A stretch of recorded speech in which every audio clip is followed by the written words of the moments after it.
जनता को मैं दोनों हाथ से हाथ जोड़ के प्रणाम करता हूं। मंच में उपस्थित हमारे राष्ट्रीय महामंत्री प्रियंका गांधी जी, आदरणीय प्रतिभा जी, आदरणीय सुक्खू जी, आदरणीय मुकेश जी, आदरणीय शुक्ला साहब, मंच सभी अतिथिगण, उपस्थित भाइयों बहनों, युवा साथियों, पत्रकार मित्रों, 10 गारंटी कांग्रेस पार्टी ने आपको दी है। भारतीय जनता पार्टी पूछती है पैसा कहां से आएगा। सही में उनके पास पैसा नहीं है, क्योंकि उस पैसे से विधायक और सांसद खरीदते हैं। जयराम ठाकुर जी अभी से शुरुआत कर दिए हैं, फोन कर रहे हैं कांग्रेस के विधायकों को, प्रत्याशियों को, भैया आ जाओ, इतना देंगे, कैबिनेट भी देंगे। इसका मतलब ये है कि भारतीय जनता पार्टी ने अपनी हार स्वीकार कर ली है। कांग्रेस आ रही है, 10 गारंटी आपको दी है, कैसे पूरा होगा मैं बताता हूं। मैं छत्तीसगढ़ से आया हूं। राहुल गांधी जी हमारे नेता गए थे छत्तीसगढ़ में चुनाव के पहले। उन्होंने कहा था 10 दिन में किसानों का ऋण माफ करेंगे। सरकार बनी, 10 दिन नहीं लगा, 10 घंटा नहीं लगा, 2 घंटे के भीतर में 19 लाख किसानों के 9,500 करोड़ रुपया हमने माफ किया।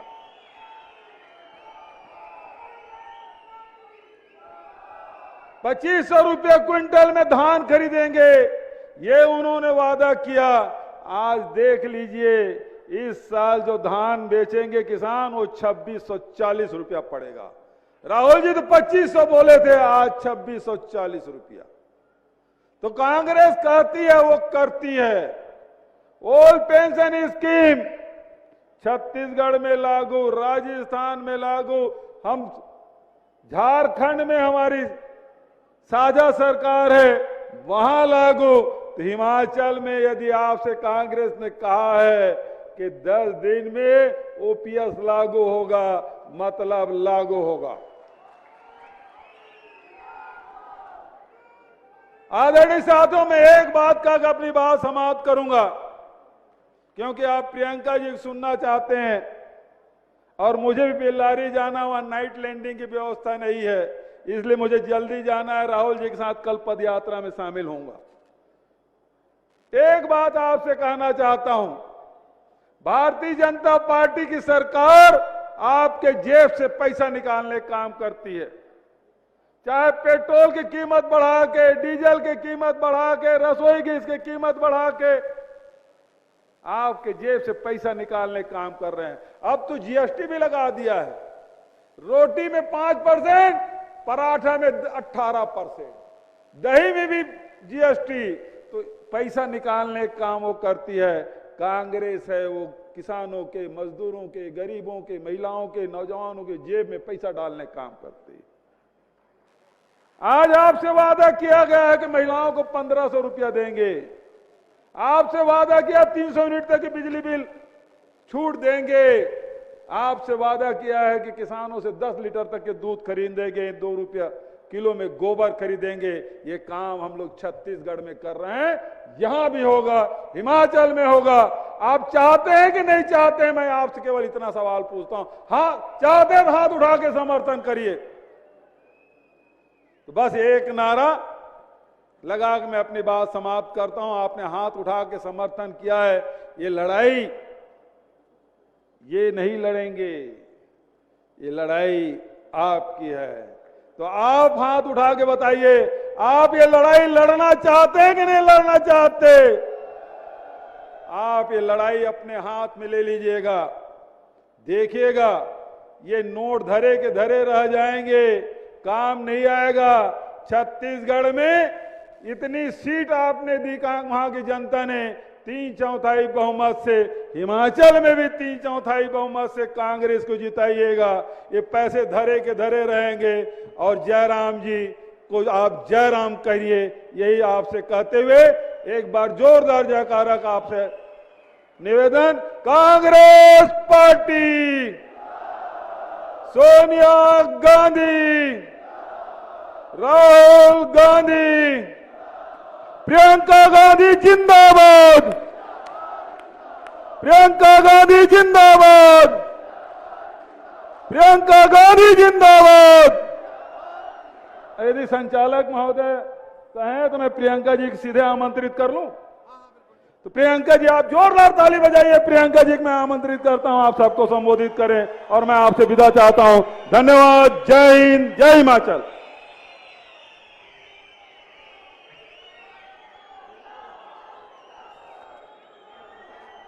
बहनों और भाइयों, आप इतने समय से मेरा इंतजार कर रहे हैं, इसके लिए आपको बहुत बहुत धन्यवाद।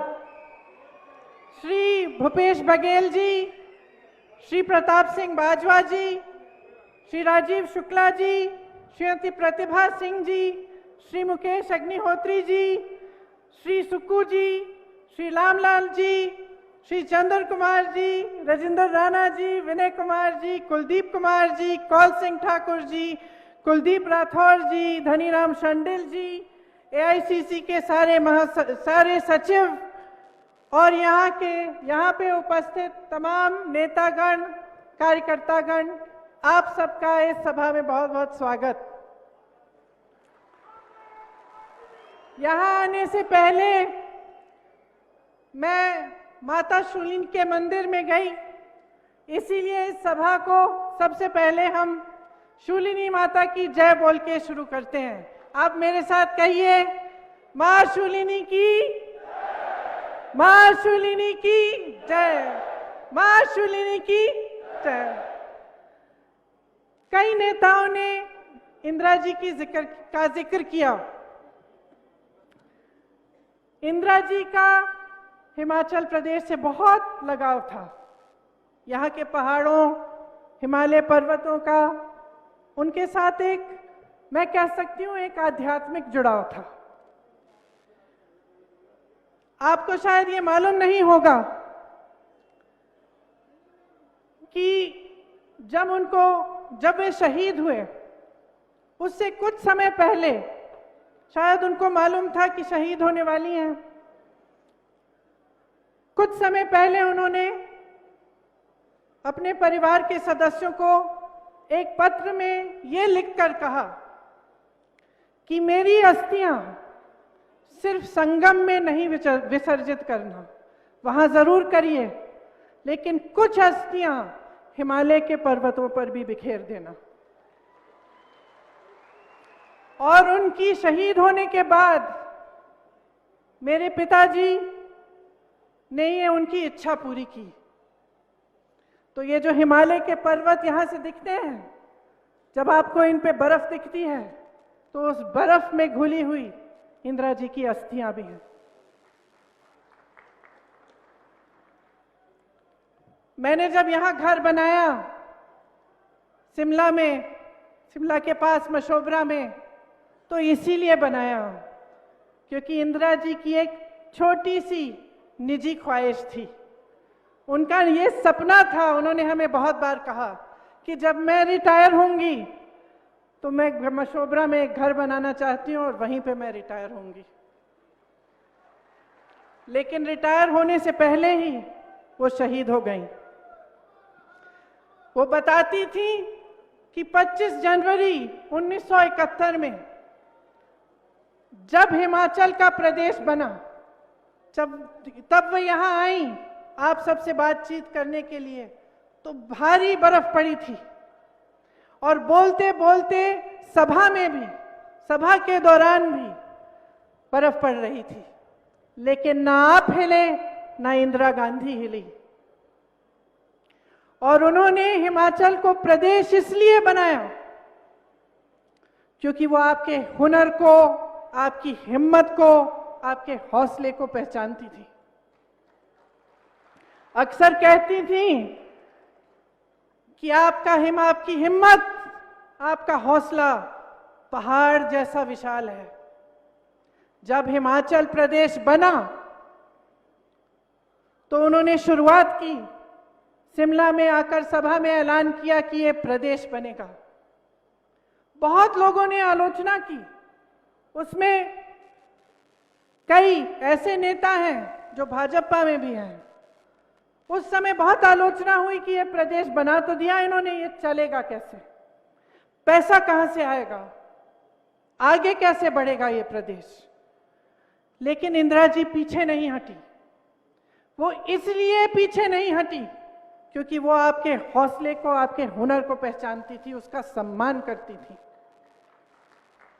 उनको मालूम था कि ये प्रदेश आप चलाएंगे, कि इस प्रदेश को आप बनाएंगे। और उसी तरह से जो पहले मुख्यमंत्री जी वाई.एस. परमार जी थे, उन्होंने आपकी सहायता के साथ, आपके सहयोग के साथ ये प्रदेश बनाया। इस प्रदेश को किसने बनाया? सिर्फ किसी एक पार्टी ने नहीं, एक सरकार ने नहीं। इस प्रदेश को यहाँ के कर्मचारियों ने बनाया। इस प्रदेश को यहाँ के युवाओं ने अपनी मेहनत से बनाया। यहाँ की महिलाओं ने बनाया जो दिन रात काम करती हैं। इस प्रदेश को यहाँ के वीरों ने बनाया जो सीमा पर हमारी सुरक्षा करते हैं और यहाँ पर अपनी आमदनी भेजते हैं। ये प्रदेश आपका है।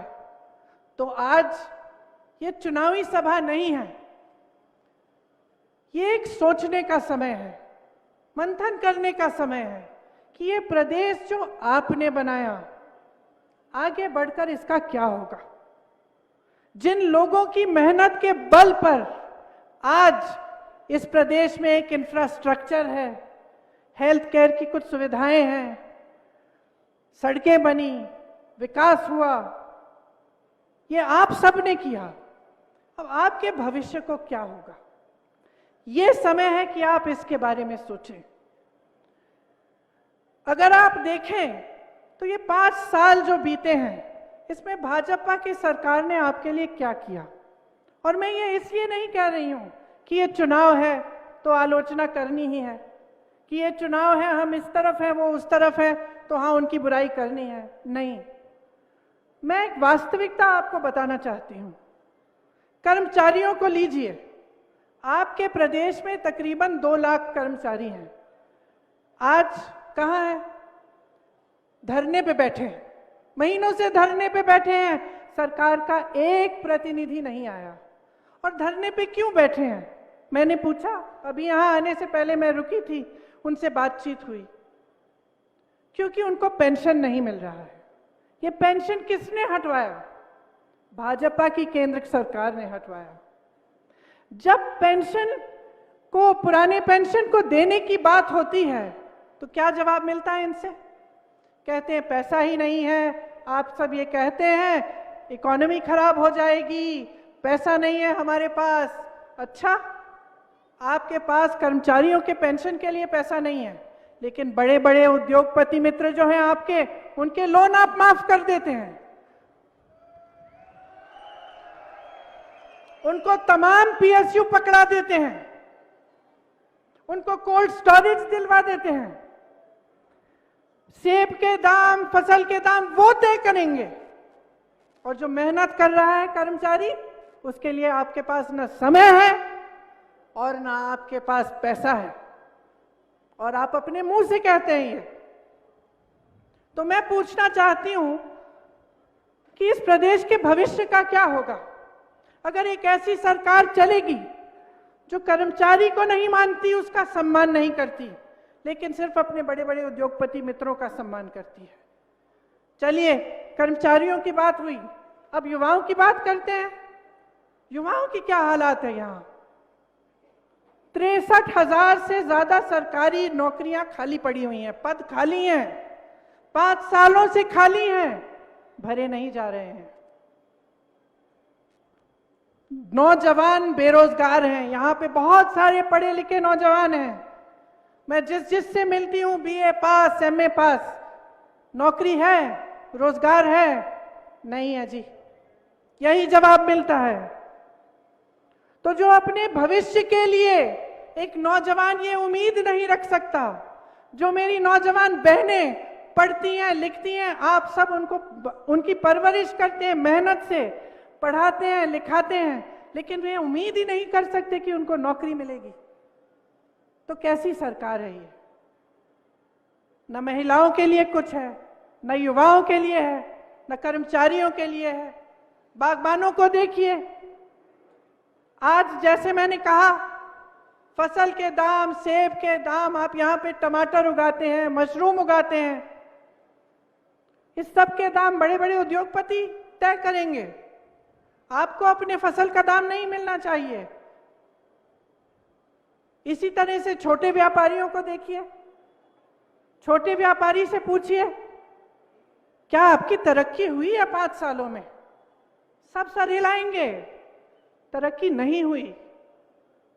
तरक्की इसलिए नहीं हुई क्योंकि जीएसटी लागू हुआ, कोरोना आया, कोरोना में सहायता नहीं हुई आपकी, लेकिन हाँ पीपीई पे घोटाला जरूर हुआ।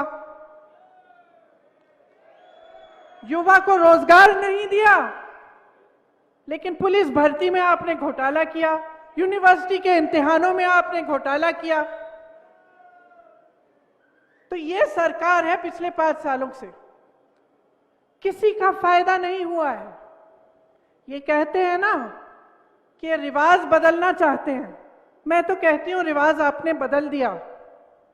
जो कांग्रेस की सरकार यहां थी, जो सरकारें थी इतने समय से, जो मुख्यमंत्री थे, चाहे वो वाईएस परमार जी हों, चाहे वो रामलाल ठाकुर जी हों, चाहे वो वीरभद्र सिंह जी हों, सबने वही इंदिरा जी का जो आध्यात्मिक रिश्ता है आपके साथ, जो दिल का रिश्ता है आपके साथ, वो रिश्ता निभाया, विकास कराया, शिक्षा के संस्थान बनाए, आपकी तरक्की के लिए काम किया।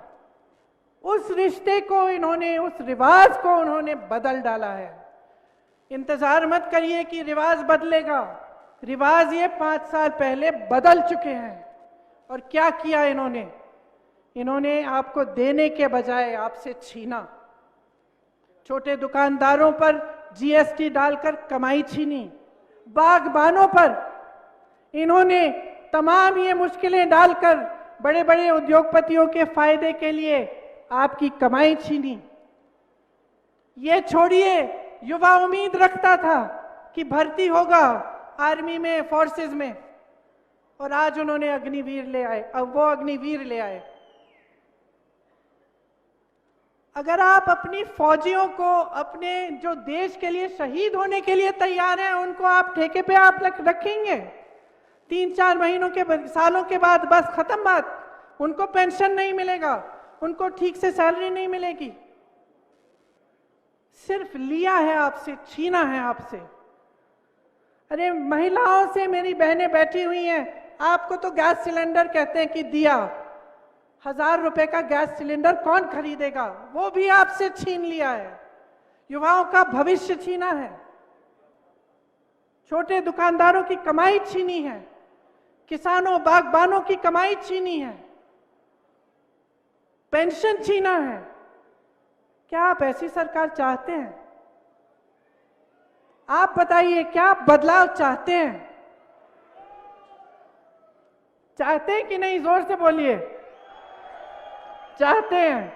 जिस से मैं मिलती हूं वो कहते हैं मुझे, हम बदलाव चाहते हैं, थक गए हैं हम। आपके जो मुख्यमंत्री थे हमारे लिए काम करते थे, यहां घोटाले पे घोटाला हो रहा है। लेकिन सिर्फ इनके बारे में नकारात्मक बात करने के लिए नहीं आई हूं मैं आपसे कहना चाहती हूं कि कांग्रेस आपके लिए क्या गारंटी दे रही है, क्या कह रही है, क्या करना चाहती है। मैंने युवाओं की बात की। देखिए, एक देश, एक प्रदेश के लिए युवाओं से ज्यादा जरूरी, ज्यादा महत्वपूर्ण कुछ नहीं है। आपके भविष्य मजबूत होंगे तो प्रदेश आगे बढ़ेगा। इसीलिए हमने तय किया है, और ये मैं यहां इस मंच पे खड़े होकर आपको गारंटी दे रही हूं कि जब हमारी सरकार आएगी, मुख्यमंत्री जी बैठे थे, उनको जाना पड़ा, उन्होंने कहा था अभी आपके सामने कि उनकी सरकार बनी और जो वचन उन्होंने चुनाव में किया था कि किसानों के कर्ज माफ होंगे, वो 3 घंटों के अंदर अंदर सरकार बनने के बाद वो वचन उन्होंने पूरा करना शुरू किया। आज यहां पे खड़े होते हुए मैं आपसे कहना चाहती हूं कि जब कांग्रेस की सरकार हिमाचल प्रदेश में बनेगी तो 2 निर्णय एकदम पहली मंत्रिमंडल की बैठक पे होंगे। सबसे पहला, 1 लाख जो सरकारी नौकरियां हैं, जो पद हैं, वो भरे जाएंगे और वो नौकरियां मिलेंगी आपको। कुल मिलाकर 5 लाख रोजगार मिलेंगे, जिसमें से 1 लाख रोजगार पहले मंत्रिमंडल के बैठक में तय करे जाएंगे और उसकी घोषणा होगी। दूसरी चीज कि ये जो ओपीएस है, पुराना पेंशन, वो भी उसी मंत्रिमंडल के बैठक में तय किया जाएगा और आपके सामने लाएंगे, वो आपको वापस मिलेगा। इस प्रदेश के जो 2 लाख कर्मचारी हैं, उनको अपना हक मिलेगा, क्योंकि ये उनका हक है, उनका अधिकार है जो उनसे छीना गया है। यहाँ पे तमाम युवा हैं, पिछले 5 सालों में नौकरी आपको मिली नहीं, रोजगार आपको मिला नहीं, लेकिन मेरे सुनने में आया है कि यहाँ पे ड्रग्स बहुत फैले हैं। एक ड्रग पॉलिसी बनेगी और डी एडिक्शन सेंटर हर जगह लगवाए जाएंगे। लेकिन सबसे महत्वपूर्ण बात है कि हमारा पूरा जोर रोजगार दिलवाने में जाएगा और 680 करोड़ का स्टार्टअप फंड बनवाएंगे। जो नौजवान अपनी अपना छोटा सा व्यापार शुरू करना चाहता है, स्टार्टअप करना चाहता है, उसको 0% ब्याज पर यह लोन मिलेगा और इसके लिए एक अलग से फंड बनेगा। जो सरकारी और पब्लिक प्राइवेट कंपनियां हैं, उसमें हिमाचल के रहने वालों को रोजगार की अहमियत मिलेगी। सबसे पहले आपको रोजगार मिलेगा। हर विधानसभा में हम कम से कम 4 इंग्लिश मीडियम पाठशाला बनवाना चाहते हैं। आपको याद होगा कि वीरभद्र सिंह जी ने शिक्षा के लिए कितना काम किया प्रदेश में। आज अगर बच्चा पढ़ा लिखा है, अगर हर नौजवान युवा युवती पढ़ी लिखी है, तो हम कह सकते हैं और गर्व से कह सकते हैं कि ये काम वीरभद्र जी ने करवाया था। मेरी बहनें यहां बैठी हुई हैं, मैं जानती हूं कि कितना कठिन जीवन है। हर परिस्थितियों में आप गृहस्थी भी संभालती हैं, बाहर काम भी करती हैं, खेती भी करती हैं, नौकरी भी करती हैं। और जब मैं आप सबको देखती हूं तो इतना गर्व होता है आप पे कि आप इतनी दृढ़ता से, बगलामुखी मां की शक्ति से, मां ज्वाला जी की शक्ति से, मां नैना देवी जी की शक्ति से आप काम करती हैं, आप आगे बढ़ती हैं, चाहे कोई भी परिस्थितियां हों। हम चाहते हैं कि ये जो महंगाई की परिस्थिति है, जिससे आपको इतनी मुश्किलें हुई हैं इन 5 सालों में, इनका सामना करने के लिए आपको कुछ मदद मिले। इसीलिए कांग्रेस पार्टी ने तय किया है कि सरकार आने पर 1500 रुपए आपको आपकी सहायता के लिए दिए जाएंगे, हर माह दिए जाएंगे। ये आपके संघर्ष की पहचान है। हम पहचानते हैं और सम्मान करते हैं आपका। हम चाहते हैं कि आपको अपने संघर्ष में मदद मिले, लेकिन हम ये भी नहीं चाहते कि आप सब पढ़ लिख कर घर बैठे।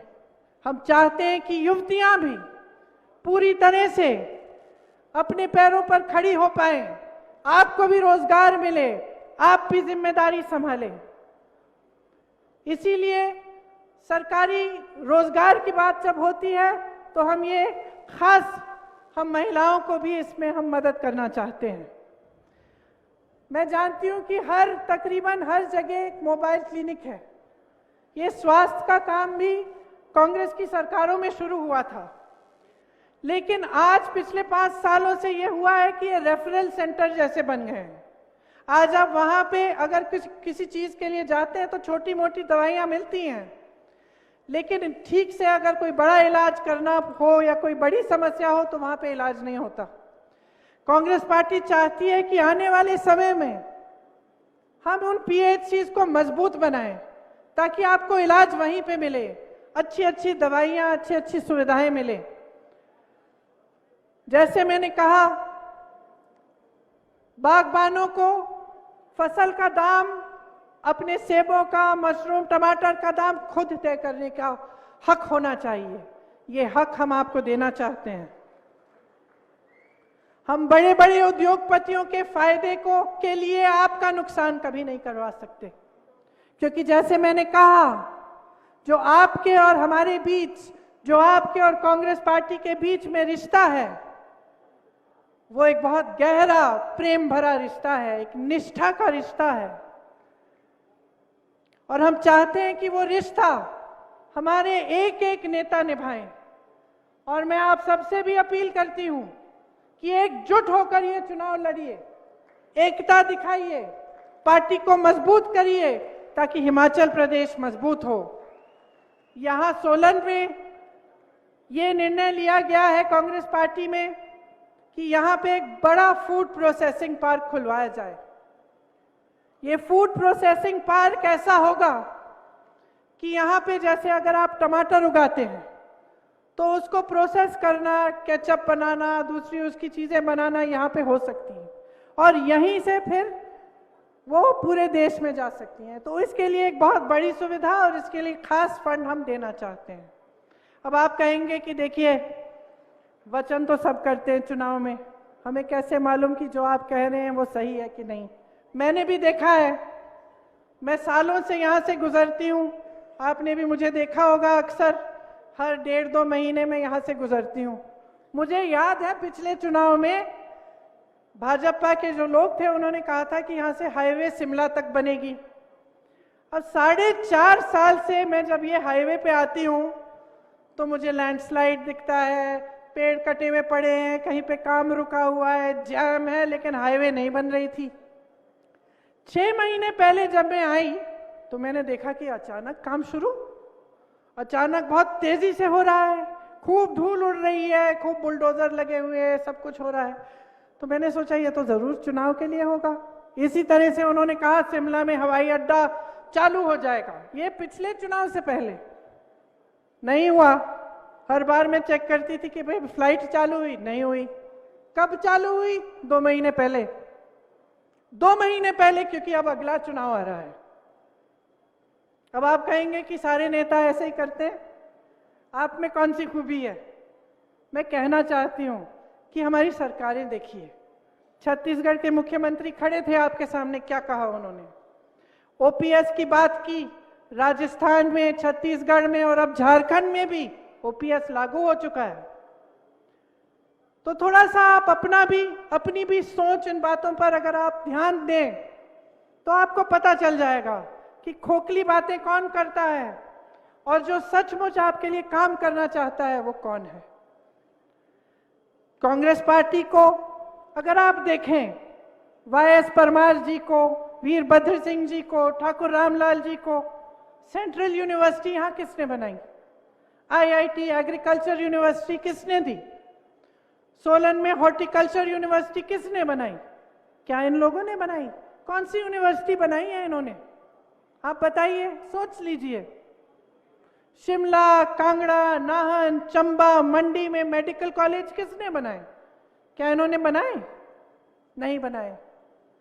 क्या जो ये सब कराते हैं, अपने बड़े बड़े उद्योगपतियों का फायदा करते हैं, ठीक है, फायदा करिए अपने मित्रों का, लेकिन उससे कुछ रोजगार तो बने। क्या एक भी रोजगार बना है? क्या इन बड़े बड़े उद्योगपतियों ने आपको एक भी रोजगार दिया है? लेकिन जो पीएसयू ये बेच रहे हैं उससे आपको रोजगार मिलता था ना। जो मेडिकल कॉलेज हैं वो आपका हुनर बढ़ाएंगे ना। शिक्षा के संस्थान हैं वो आपको आगे बढ़ाएंगे ना। उद्योग धंधे किसने बनाए यहाँ हिमाचल में? कांग्रेस ने आपका विकास किया, सच्चाई से किया। मैं ये नहीं कहती हूं कि सब कुछ अच्छा ही अच्छा किया, हो सकता है इसमें बीच में कुछ गड़बड़ भी हुई होगी, कई बार आप दुखी भी हुए होंगे, नाराज भी हुए होंगे हमारे नेताओं से, लेकिन नीयत साफ थी। गलतियां हो सकती हैं लेकिन नीयत साफ होनी चाहिए। तो आज इस मंच पे खड़े होकर मैं आपको कहना चाहती हूं कि भाजपा के नेताओं की नीयत देखी आपने। चुनाव से पहले कुछ, चुनाव के बाद कुछ। चुनाव के समय उन बातों पर ध्यान आकर्षित करेंगे जिनसे आपके विकास का कोई मतलब नहीं है, उनकी राजनीति से जरूर मतलब है। चुनाव के बाद जो आपका हक है वो बड़े बड़े उद्योगपतियों को मिलता है, जो आपका हक है आपसे छीना जाता है, जो आपके अधिकार हैं वो आपको मिलते नहीं हैं। तो आप सोचिए कि आगे 5 सालों में आप क्या चाहते हैं। आप एक ऐसी सरकार चाहते हैं जिसने 63,200 करोड़ हिमाचल पर कर्ज ले लिया। आज हिमाचल प्रदेश कर्ज में है। इतने करोड़ों रुपए का कर्ज है। आपका पैसा, हिमाचल का पैसा, आपके रोजगार, आपके कारोबार, आपका विकास, आपके पेंशन, उसमें नहीं खर्च हुआ ये सब पैसा। तो कहां गया? आप पूछिए, सवाल उठाइए। ये हिमाचल का पैसा था, हिमाचल के लोगों का पैसा था। आपकी पहचान बनी थी, इस प्रदेश से बनी है। आप गर्व हैं इस देश के। यहां इतने फौजी हैं, इतने लोग हैं जो हमारी सरहद पे खड़े होते हैं, शहीद होते हैं हमारे लिए। हमें गर्व है आप सब पर। लेकिन आप सही सवाल करिए। जो भी नेता आपके सामने आए उससे सही सवाल करिए। पढ़ी लिखी जनता है, सब समझते हैं आज ये समय आ गया है बदलाव के लिए। इस बात को ठीक तरह से समझ लीजिए, वरना 5 साल और गुजर जाएंगे लेकिन आपका कोई लाभ नहीं होगा। ऐसे मुख्यमंत्री, ऐसे नेता जो कभी अपने घर से निकलते नहीं हैं, जो आपकी समस्याओं को ना समझना चाहते हैं ना सुलझाना चाहते हैं, इनका आपका कोई फायदा नहीं होगा। इनसे कोई काम नहीं है इनका आपके लिए। तो मैं फिर से कहना चाहती हूं कि जो रिश्ता कांग्रेस पार्टी के नेताओं का, जो मेरे परिवार के सदस्यों का आपके साथ रहा है, उसको निभाना जरूरी है। आप सबसे मैं कह रही हूं, और मैं आपसे कहना चाहती हूं, जो जनता यहां बैठी है, कि उस रिश्ते को निभाने के लिए दो तरफ आपको भी निभाना पड़ेगा, हमें भी निभाना पड़ेगा। हम अपना इन्हें कर्तव्य का पालन करेंगे, आपके लिए जी जान एक करेंगे, आपके विकास के लिए काम करेंगे। आप जागरूक बन जाओ, हमारे लिए नहीं, सत्ता के लिए नहीं, अपने आप के लिए। जितने भी पढ़े लिखे नौजवान यहां हैं, आप समझ लो कि आपके भविष्य की बात है। अपने भविष्य को बहुत ही संजीदगी से लीजिए। आगे क्या चाहते हैं सोच समझकर अपना वोट दीजिए। आपने कहा कि 3 बजे ही शायद आचार संहिता लागू होने वाली है, चुनाव एकदम आ गया है। अब आप सबकी बातें सुनिए, उनका आकलन खुद करिए, सोच समझकर अपना वोट डालिए। आप कांग्रेस पार्टी को जिताएंगे तो ये प्रदेश आगे बढ़ेगा। आपको निष्ठावान नेता मिलेंगे, आपको ऐसे नेता मिलेंगे जो आपको सर्वोपरि रखेंगे। तो मेरी बातों पर आपने इतना ध्यान दिया, इसके लिए मैं बहुत बहुत धन्यवाद देती हूं। देवभूमि को प्रणाम करते हुए परिवर्तन की प्रतिज्ञा के साथ मैं ये अपना भाषण समाप्त करती हूं और आप सबको बहुत बहुत शुभकामनाएं देना चाहती हूं, क्योंकि मैं जानती हूं कि आप सही निर्णय लेंगे, आप सही निर्णय लेंगे और आप यहां पे बदलाव फिर से लाएंगे। जय हिंद, जय हिमाचल। बहुत बहुत धन्यवाद जी, धन्यवाद। आप सब लोग नारा लगाएंगे, आप बैठे रहिए। प्रियंका नहीं ये आंधी है, दूसरी इंदिरा गांधी है। प्रियंका नहीं ये आंधी है, प्रियंका नहीं ये आंधी है। प्रियंका जी की बात पर मोहर लगेगी हाथ पर, प्रियंका जी की बात पर,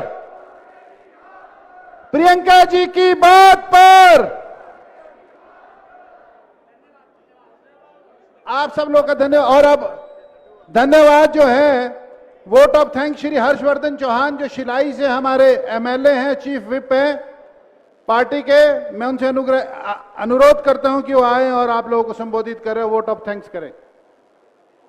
आदरणीय श्रीमती प्रियंका गांधी जी, हमारी राष्ट्रीय महासचिव शुक्ला जी, प्रतिभा सिंह जी, सुखू जी, मुकेश अग्निहोत्री जी, मंच पे सभी महानुभाव उपस्थित